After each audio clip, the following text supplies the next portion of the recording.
you on an epic journey through our game universes, a show packed with the biggest news across the board.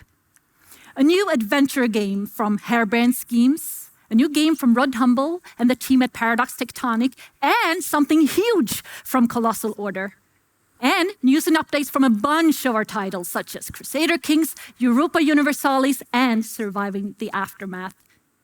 This show is for all our players out there.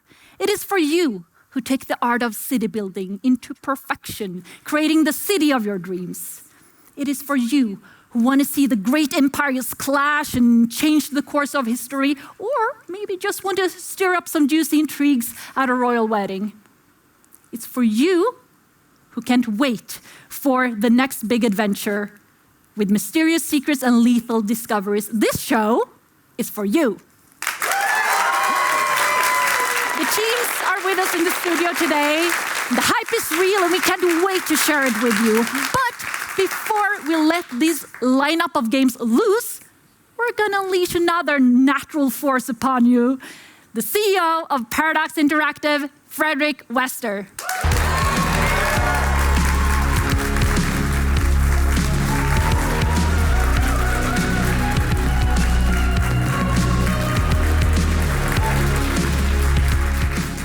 So first and foremost, welcome to you all who's logged in from across the globe. We're super happy to show this to you today. And I think we've all had a secret at once that we've been dying to tell the world, but we just haven't been able to. Maybe we've been prevented by the rules of the stock exchange, or maybe you've had a project that just hasn't reached the state where you feel comfortable enough to show it to the world. We know exactly what you feel like. But here today, luckily, we have a couple of projects who reached that stage. So we're going to show you a handful of new games. We're going to show you a range of DLCs and updates for our current games. And we're obviously going to update a couple of the games that we've already announced but are yet to be released. But you're not here to hear me talk, obviously. You're here to watch the games. So let's just move on to it. And here's the first trailer.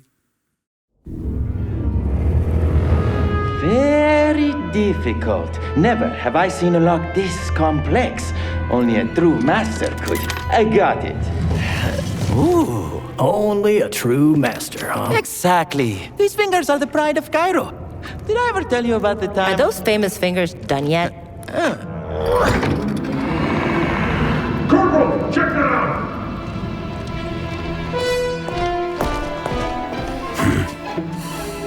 Bait and tackle? Anyone spare a match?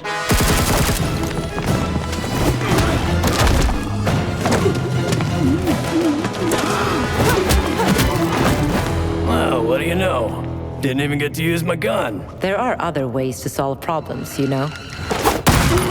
Well, there are lots of solutions out there. Wrestling, punching, and Running? Latif! Oh, plan C again?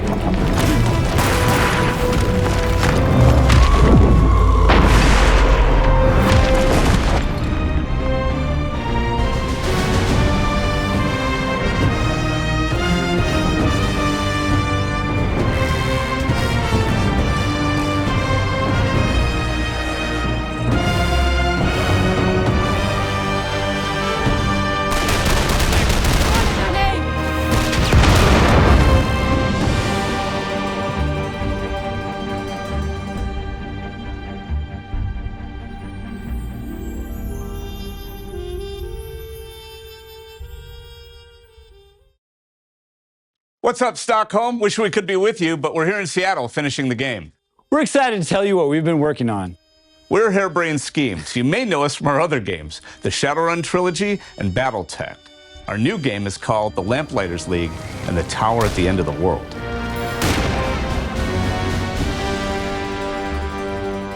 It's 1932, and a secret occult war is nearly lost. The forces of evil are so close to victory, claiming the very source of magic itself.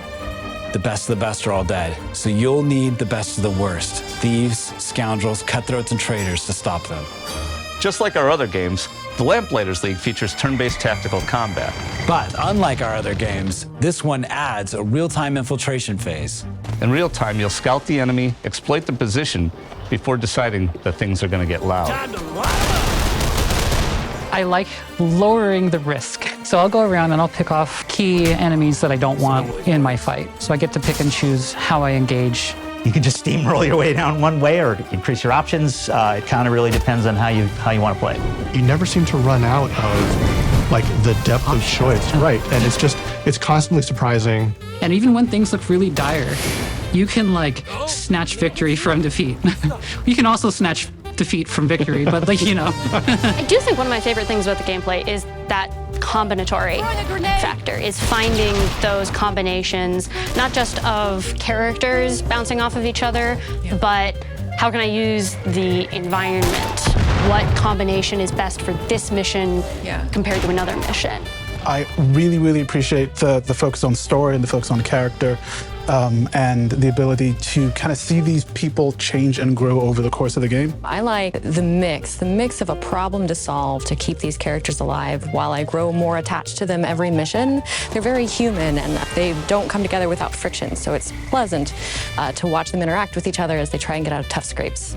Yeah, we made it so that they all have things to say to each other, both on and off the field. You know, we really tried to make them as much of a team, a reluctant team at first, but a team as possible. Everyone here are the best of the worst, so to speak. They are rogues. These are not the people you look to save the world. It is about them doing what they have to do to survive and doing what they have to do to really just get ahead. When you play and you try different characters, you know, I've said it before, but it's kind of a new experience every time.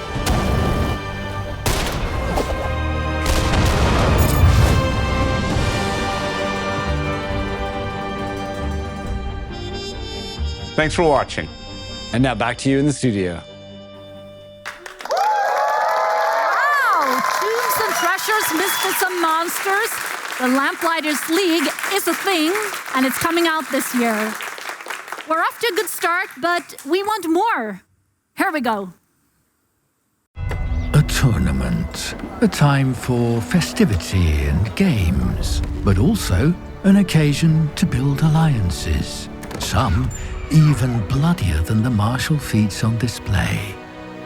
An unhappy princess. Can she find a champion for her doomed cause? One whose virtue and valor can restore glory to her faded family name?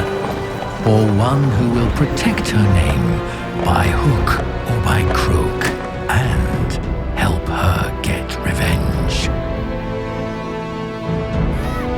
Real strategy requires cunning.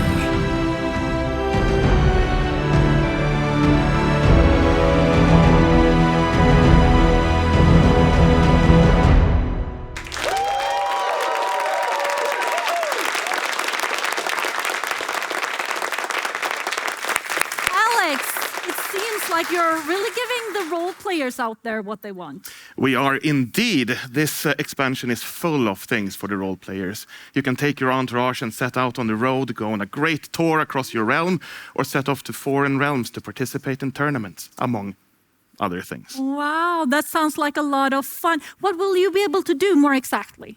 You will be able to become the grand champion of tournaments by going to various realms and participating. Of course, there's a lot of other things. You can take out some extra taxes from your vassals on a grand tour. You can arrange grand weddings. What do these all have in common? Intrigue. Intrigue. Well, it wouldn't be Crusader Kings without it, right? How can I use these sort of festivities and events to my advantage? You can, for example, enact vengeance upon your rivals by inviting them to a feast or a wedding and eliminating their entire family. Or you can just show the world how grand you are and that you are the best at tournaments. All right. Well, what will happen exactly if I win a tournament?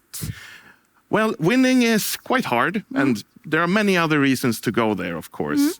If nothing else, hosting it will make you seem incredibly grand. And then if you manage to win, you will increase your skills and you can impress most people in the world. All right. But what will we wear? What about the fashion? We are introducing armor through the ages and fashion specifically showing the early and late Western ideals of the time. All right. Interesting. So you also are going to drop some free content together Naturally. with this, yeah? So when you set out on a journey, on a travel to faraway lands, a regent will rule in your stead. And of course, you can also be this regent, which means that you have plenty of opportunities for underhanded and some peaceful ways of taking over a realm. All right. When will we be able to play this on PC? So we do not have a date yet, but you can wishlist now. All right. Well, you heard him. Go over there, wishlist the game, but what about the console players? This spring, the console players will have access to the Royal Court. All right. Well, thank you so much, Alex. Thank you. We are always on the quest to find the Paradox games of tomorrow. And there's plenty of up-and-coming developers out there who share our love for endlessly replayable experiences. And we have created a special mission unit who are on a mission to show and find the next thing. And this is what's next for Paradox Arc.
Next installment of the epicest fantasy series.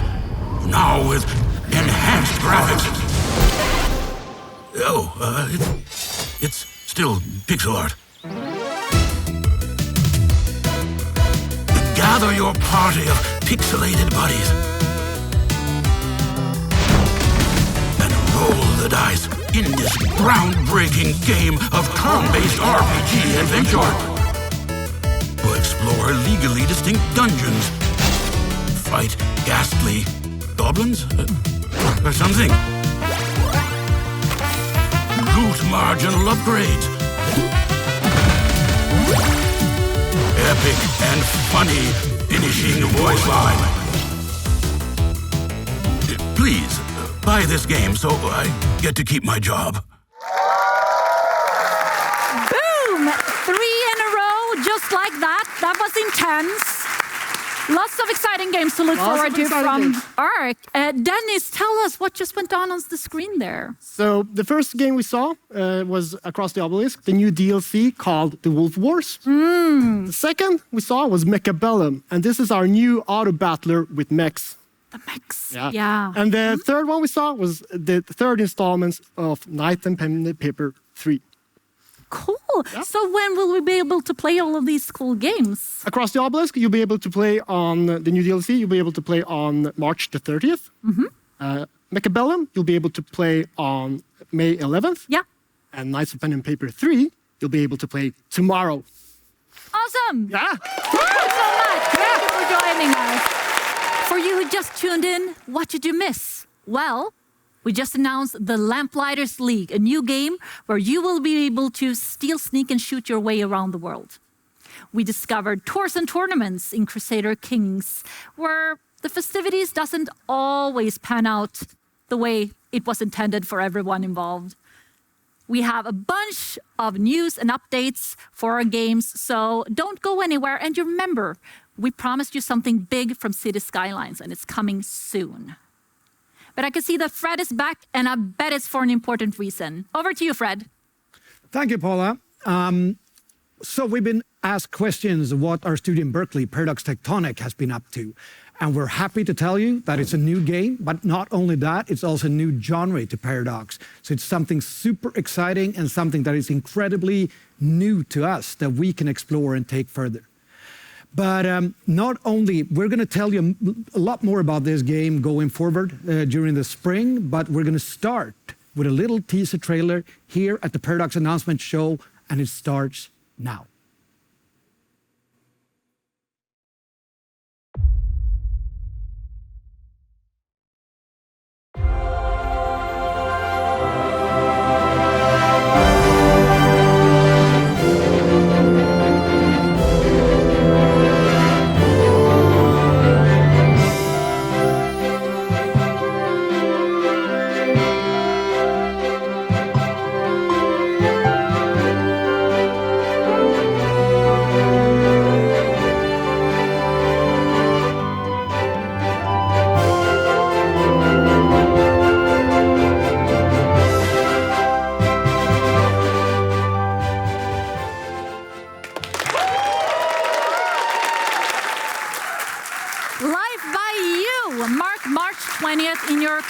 For the announcement event, and subscribe to the YouTube channel. You will have this teaser trailer there too for you to analyze and dissect. Now, this.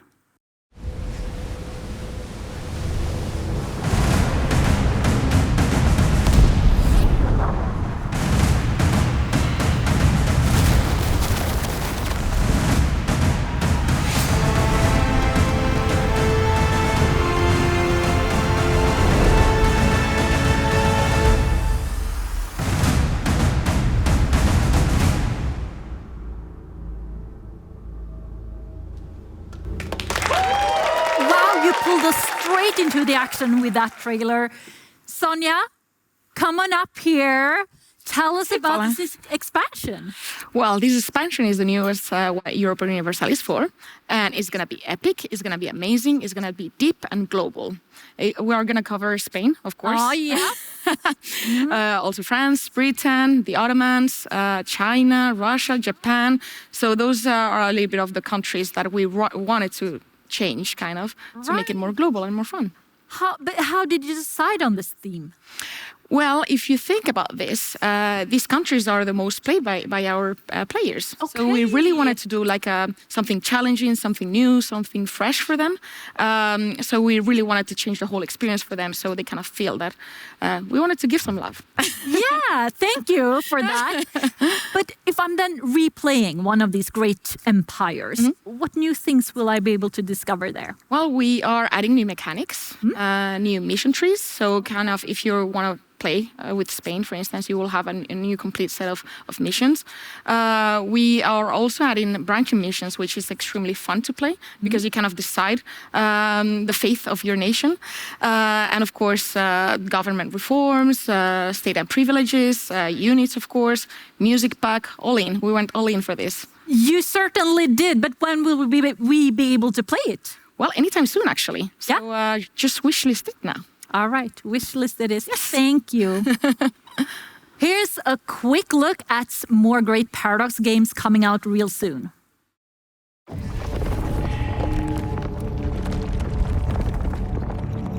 A power older than time has returned. Free from their imprisonment, ancient wizard kings come, seeking lost magics and new realms to conquer, turning all whom they encounter by choice or by force.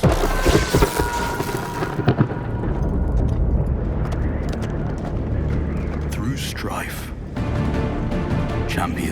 arise. New unities are founded. And powerful arcane knowledge unlocked. As gods and mortals clash, the forces unleashed will shape a new age of wonders.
Tell us the story about how we got the stars, please.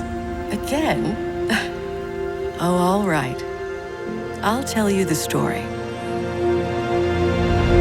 When they arrived, those early days were filled with hope and marvel.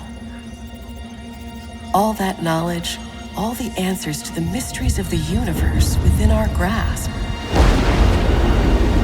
But we soon realized the knowledge came with a price. The visitors came seeking not friends or even allies, but subjects. Their true intentions became clear. Then what happened, Mom? The spirit of our people could never be broken. And eventually, we reclaimed our home and forced them to leave.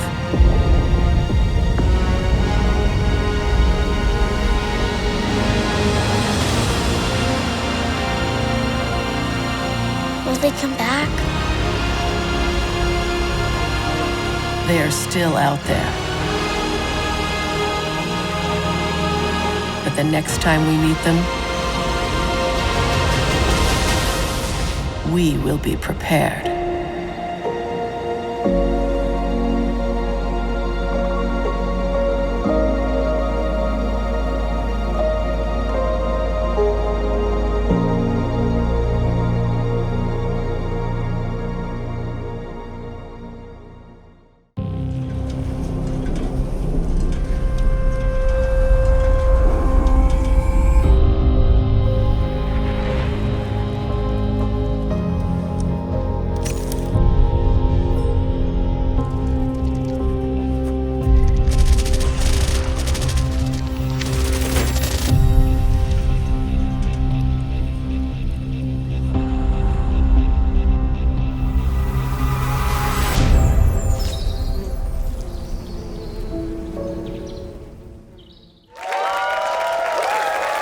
Here to give us more information about Rebirth, the new expansion from Surviving the Aftermath, is Lasse. Hi. Hi. Welcome to the show. Thank you. Is it possible to come out on the other side of the Aftermath?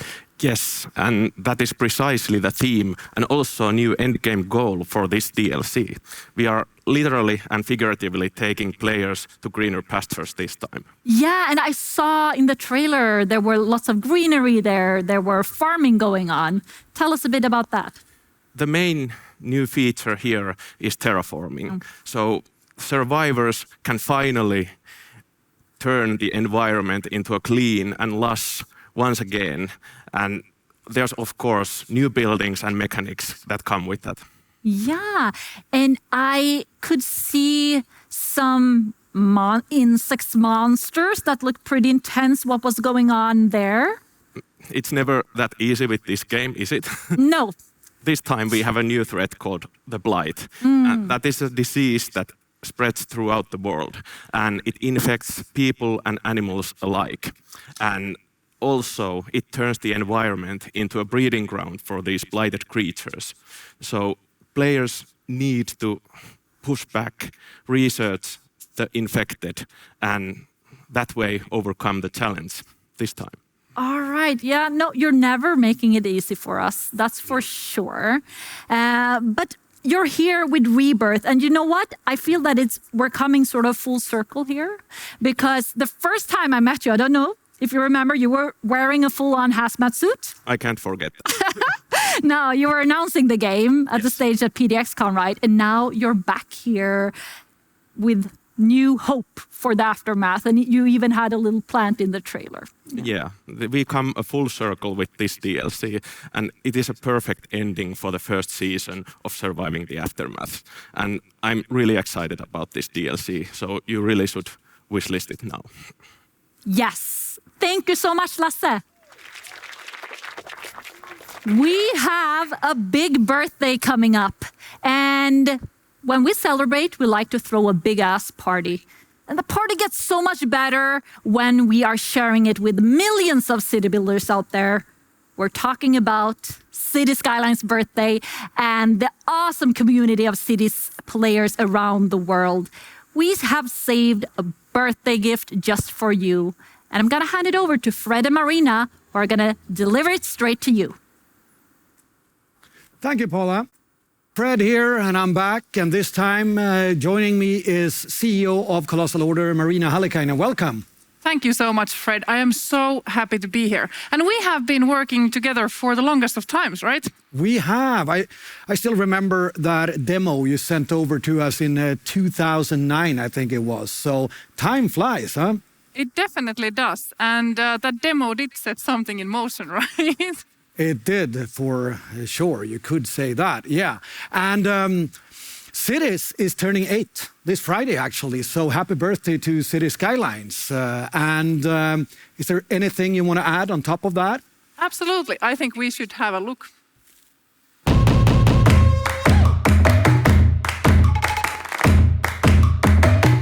Happy birthday, City Skylines. Maligayang kaarawan, City Skylines. Hola, soy Leal y feliz cumpleaños a Cities Skylines. I wish City Skylines a happy birthday. Happy birthday, City Skylines. Happy 8th birthday, City Skylines. Happy birthday, Cities. Happy birthday, City Skylines.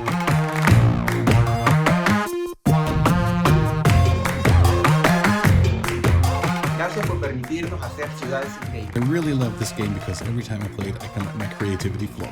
I love this game so much that my boss allows me to watch videos of it while working because he knows how much it calms me down. One thing I love about this game is that it finally lets me live out my childhood dreams of being a city planner. It's been a great 8 years, and I'm excited to see what's going to happen next.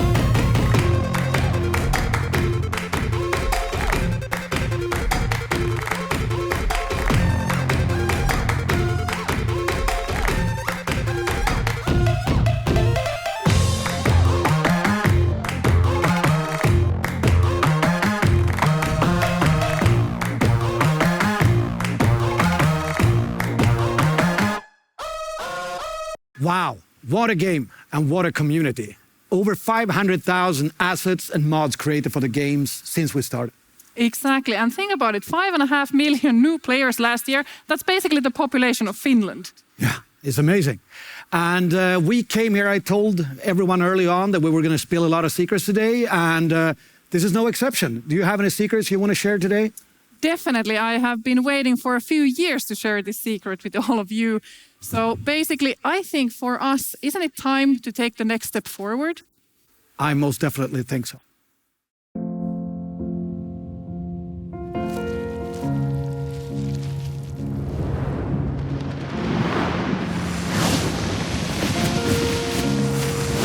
It's time to start from the beginning.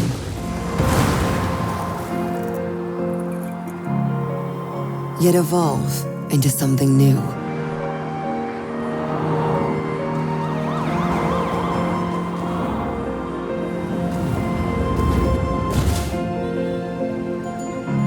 This city has a story. Envision a world created by you.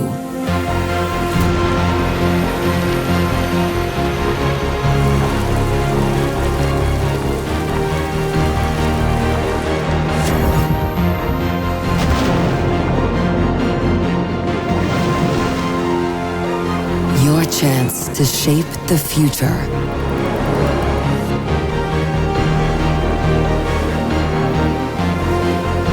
To create and inspire.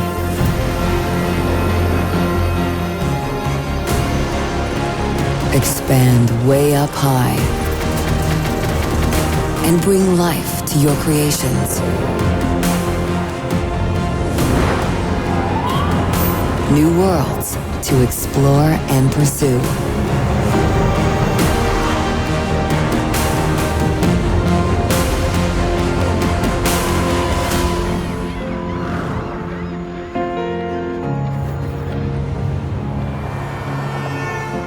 Here, you are the visionary. You are the creator. You make cities.